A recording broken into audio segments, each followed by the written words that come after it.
Hello everyone, and welcome back to another video here on the Lil'X YouTube channel. Today we are going to be taking a look at the safety features and systems inside this 2019 Ford Fusion. Now the title of this video is going to be the level 1 autonomy, which we will demonstrate here in a minute. However, we're going to be focusing on the safety features that we have. Of course, this is a tech channel. When looking for a car, I wanted a car that had most of the modern safety systems, emergency braking, lane keep assist, some sort of adaptive cruise control, which this car has. Now, the adaptive cruise control and the lane keep assist make this vehicle a level 1 autonomy, which is pretty much that the car can do some things by itself, however not all of them. A Tesla, for example, will be considered a level 2, and then we'll get into level 3 and level 4 autonomy in another video. Now, what I will be demonstrating today is two of the autonomy features, which is lane keep assist and the adaptive cruise control. Now, more vehicles are getting a feature called lane centering, which will literally keep you in the center of your lane. That is basically kind of considered level 2. However, this vehicle is only equipped with level 1. Now, for the lane keep assist to work, you have to be going at least 40 or more miles per hour. And for the automatic emergency braking, at least for the pedestrians, you have to be 55 or lower. Now, what I will demonstrate here, for example, a lane centering vehicle will keep you in the center of the lane, and on modern Fords and other vehicles, this turn that's coming up, for example, if you were to let go of your steering wheel, it would guide you through it, keeping you in the center of your lane. This vehicle will not do that. This vehicle will just kind of slowly bump you back in the lane if it detects that you're dozing off, for example. Now let me zoom in here so I can show you the graphic. Hopefully I can see it here, right here in the corner. As you see right now, is green. You turn it on and off with this button right here in the corner of the stock. Off, you don't see nothing. Turn it back on, you see the little lines. Now, as you can see, the little lines, if you were to wander off of your lane, it'll turn yellow and it'll try to guide you back in the lane, kind of slowly and softly. Now, I've noticed that more vehicles that have this feature, they'll more aggressively bump you into the back of your lane. For example, a Ford Expedition that I've also drove will more aggressively guide you back into your lane. Now, as we're taking these turns here, as you can see, the graphic is still there. Sometimes whenever you take turns and you have to go over the line a little bit, it'll turn yellow. Or sometimes around turns like this or corners, it won't actually work at all.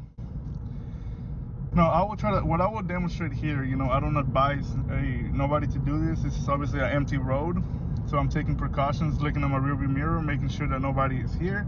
As I let go of the steering wheel, and let's say, for example, I start wandering off to the left, the car will try its best to, push me back.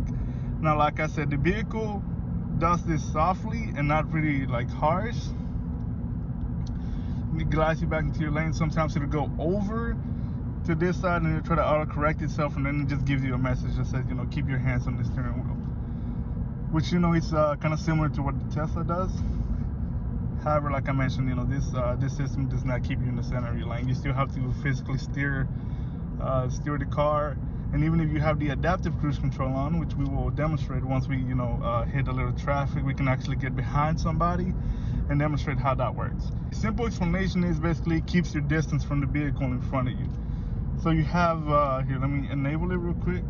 As you can see, it's enabled by these little dashes in front of the car.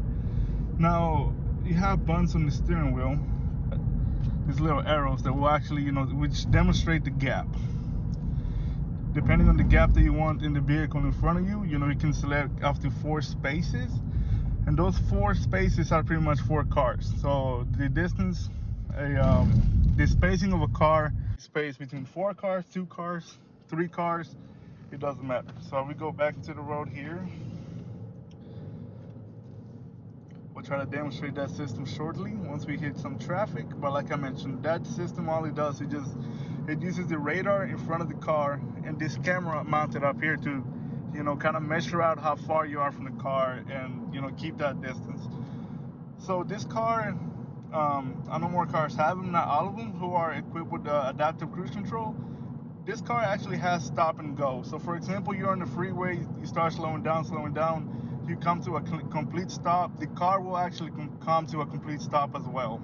It'll resume, however, it has to be 3 seconds later. So for example, let's say the traffic stops 1, 2, 3 seconds go by, the car will not do nothing if the car in front of it starts moving. You actually have to tap on the accelerator or hit the resume button here on the steering wheel for it to actually keep moving. Now, another thing that this car has, depending to the adaptive cruise control. Now, let's say for example you're driving and the car in front of you just suddenly slams on his brakes and you're on the adaptive cruise control. I've had that happen to me.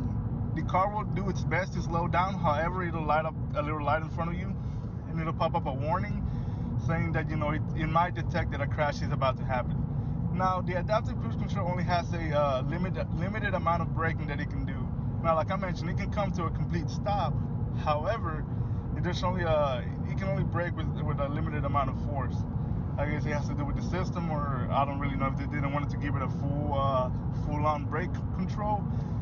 So whenever you're in adaptive cruise control, like I said, this has happened to me, and a car just slams on his brakes in front of you. The car will actually pop up a warning that it might detect a crash, and it'll try to do its best to brake. However, at that instant, as anybody would, I slammed on the brakes myself. Now that does two things: it disables the adaptive cruise control, and it disables the warning. As you know, it'll pop up a warning first, and then the car will intervene. Now, let's say for example, if I hadn't pushed the brake myself, the car would have actually gone into an emergency braking mode, which then it will apply the full braking force of the vehicle.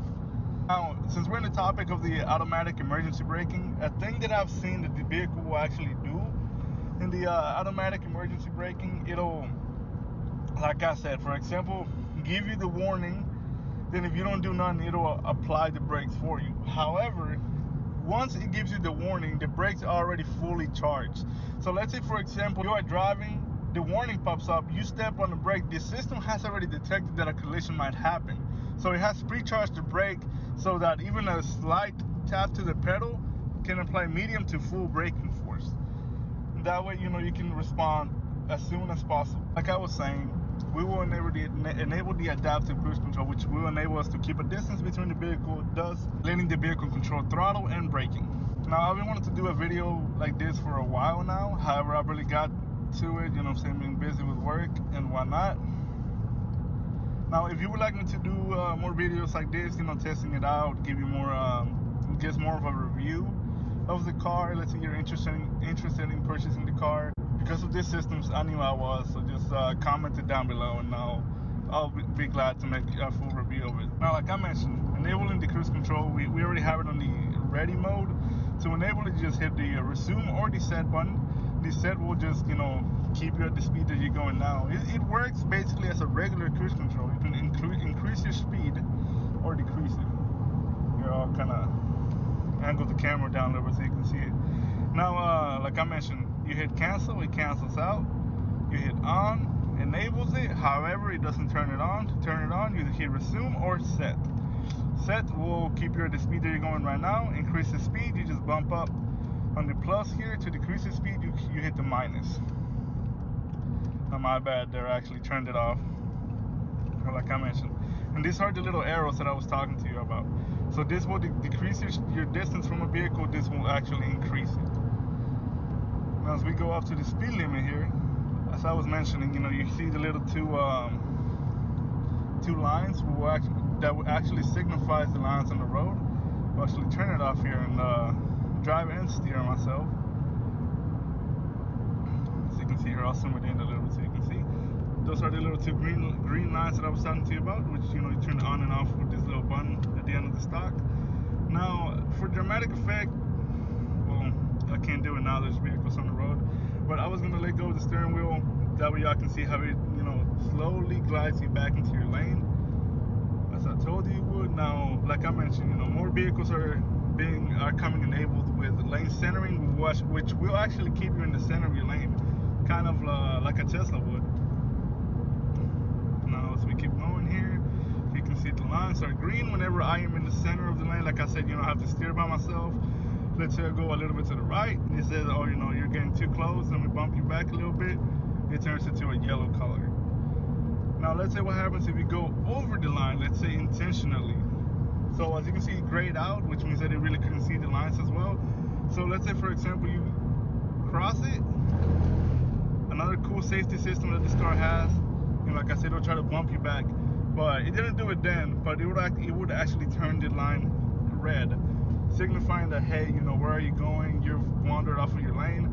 And you can turn this on and off. However, I have it on so that it'll actually vibrate the steering wheel whenever that happens. So let's say I wander off too far, and let's say, for example, that's a safety feature. Let's say you're falling asleep. You wander off too far from the lane. Let's say I'm falling asleep here. Let's say I'm falling asleep. I wander all the way across the other lane. It'll actually vibrate the steering wheel, and you can actually, you know, see. You can have it to where it'll vibrate more or less. Now, let's say, you know, you meant to overtake a vehicle. Will it vibrate? No, you have to use your turn signals for that. If you use your turn signals, it will not vibrate, and it won't try to bump you back into your lane. Now, let's say, okay, here we have a empty road ahead of us. Let's say, you know, we let go of the steering wheel for a little bit. We're going to the left. The car will actually, you know, try to autocorrect itself, go back. Like I said, it'll autocorrect itself a little bit too much. And if it detects that, you know, you're not holding onto the steering wheel, it'll actually give you an error message there, you know, telling you, hey, why aren't your hands in the steering wheel? You need to put them there. As you can see here, it'll pop up that message here in a bit. There we go. Keep both hands in the steering wheel at all times. Now, what this car has, it doesn't have a sensor on here. It actually has a sensor, a torque sensor. So if it, you know, measures that you're at least moving the steering wheel a little bit, it'll make that message go away. But if you see here, let my hands go again. The car is doing its best. Like I said, it does it slowly. And there we go. We have that message once again. So, you know, keep both of our hands on the steering wheel, which we will actually do, you know, now for safety. You gotta drive safe all the time. Doing this as a demonstration purpose. And like I mentioned, we're on a low traffic road, low speed here in the great state of Texas. Now, like I mentioned, if you would want me to make more car reviews like this, well, more of the tech side, for example, review how do you operate the gauges, how do you operate the infotainment system, just comment it down below and I'll try to do my best. Another thing that, you know, people wonder, since this car has sport mode, will this work while you have it in sport? Yes, it will. Both the emergency braking and the lane keep assist will work. As long as you don't turn it off with this stock right here, you press a button, it's off, you press a button, it's on. And as well as the adaptive cruise control, you can have it just as a regular dumb cruise control. It doesn't have to be adaptive. However, quick note to remember is if you turn the adaptive cruise control on, you will also be turning off the automatic emergency braking. Which, in order for the adaptive cruise control, it uses, like I mentioned, the radar and the camera that's up here. And if you turn off adaptive cruise control, that basically turns off the radar, which will actually, you know, not detect if there's a vehicle or if you're about to crash. Now, some of you might wonder, like, hey, you know, I only drive to the city back and forward. How is this helpful to me? Like, I don't want this in my vehicle. Now, some vehicles, you don't have to get it. It's an option. Some vehicles come standard with it. For example, you get like the top trim of a vehicle, it might come standard with it. However, it might still be an option that you can opt out of. Now, like I was saying, let's say you don't want to use it, you don't have to, or when will this come? You know, when would this come in handy? For me, it comes in handy for highway traffic and stop and go traffic. So let's say, for example, I have a long road trip planned ahead. I can just, you know, enable the adaptive cruise control. If there's a vehicle in front of me, it'll keep me the distance. If there's not a vehicle in front of me, it just, you know, works as regular cruise control. A vehicle merges into my lane, it'll detect it, and it'll try to keep the distance between me and that car, which, you know, just which relieves the headache and the fatigue of, you know, having to accelerate and brake every time, you know, you have a vehicle in front of you. And then for the stop and go traffic, this works awesomely. Stops for a little bit, as long as it doesn't stop for more than 3 seconds. If it does, all I have to do is press this button here or tap the accelerator and it'll just resume, keep the distance. Vehicle comes to a complete stop, your car comes to a complete stop, it goes. As we see here, we're about to enable the adaptive cruise control. We've actually managed to have a vehicle in front of us. We'll turn it on, however, not enable it just yet. As you can see, we are approaching the vehicle. We still not have enabled the system yet. We will enable it as of now. Keep it at the furthest of the distance. Now the vehicle has already been detected, as I'll show you here in a minute once we do this turn. Now, one thing about this system, the radar can only detect a certain angle of field. So for example, here we have it enabled, right? I'll zoom it in so y'all can see. We have it enabled. It detects the car in front of us. We increase the speed limit. I'll set it to 65. Now, since we do have a vehicle in front of us that might be going slower, it won't actually go 65. But like as I mentioned, on the curves, it might stop detecting the vehicle for a little bit, then detect it back again. So once it detects it back again, as you can see here, it'll start to brake to maintain the distance. And like I mentioned, I've actually set it to the furthest of the distance. So if the car accelerates, it keeps going, we keep going as well, as you notice by the speed. And now I'm not touching the pedals at all, as I'll demonstrate here. My feet are both out of the pedals. And the car will do the braking and the accelerating for me, like I mentioned, keeping my distance in front of the vehicle. Now, as I mentioned, I can either get closer to the vehicle, or I can get as furthest as 4 skips, pretty much equaling to 4 vehicles of distance in front of us. Now, as you can see there, I have my speed limit set. Well, I have my limit set to 65. However, the vehicle in front of me is going slower than me, which means that we are going, well, to the speed as the vehicle that's in front of us, my bad. As we keep going through here, as I mentioned once again, I have no input on the pedals or the accelerators. This is the car doing everything by itself, except the steering. This is where I go back to the level 1 autonomy, which means that you still have to steer. We do have an assist, but like as I mentioned, that'll just bounce you back in your lane. If you let that go by itself, it'll actually look like if you were drunk bouncing from lane to lane. So you know, you still have to keep control of the steering wheel. Like I mentioned, not a full let go of the steering wheel, full self-driving, which there actually are 2 systems out. There's Ford's Blue Cruise and Chevy's Super Cruise, which actually have a camera here in the middle that will monitor you, so you can let go of the steering wheel completely. Now, those systems only work on divided highways, not on regular roads like this, like the Tesla would. However, like I mentioned, the Tesla is more of a lane centering. As we come to a stop sign here, I will actually, try not to make any input at all, make the car slow down and stop itself, as it's doing, as you can see. However, if I notice that we're getting a little bit too close, too fast, I will intervene, as any regular person would. Now, I do have a vehicle on the back of me, so I will actually, take over.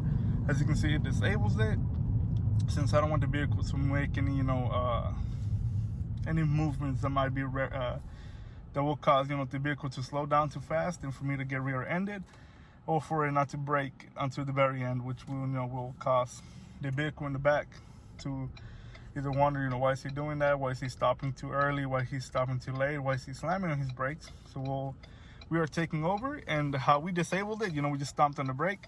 The system turns off until you re-enable it with the steering wheel buttons. Now here, we're actually going to turn. Now our camera did move a little bit, but we will try to put it back into place once we do this turn here. Here we are approaching another vehicle. I will try to get as close to it as possible so I can re-enable the system. And like I mentioned, you can use it as a regular cruise control. So let's say, for example, you don't have a vehicle in front of you, you can just, hit the button, resume button, and bam, you have resumed to the last set speed, which mine was 65. As you can see, as we approach this car, you will watch the vehicle kind of slow down to maintain the distance in front of it. The car has yet to detect it. It has just detected the vehicle, as you can see by this little indicator right here. So there's a vehicle in front of the lines, and it has slowed down consistently. Since I have my speed set to 65, the vehicle is obviously not going 65, so it is slowing us down to maintain us at a safe distance. So I can get you a little bit of a closer view. As you can see there is the car in front of us. I have my cruise control set to 65. However, we are going 57 since we do have this car in front of us, as you can see here. Now, like I mentioned, keep it safe. Make sure you don't do this on busy roads. This is not a busy road, which it is still unsafe. And I'll catch you guys in the next one.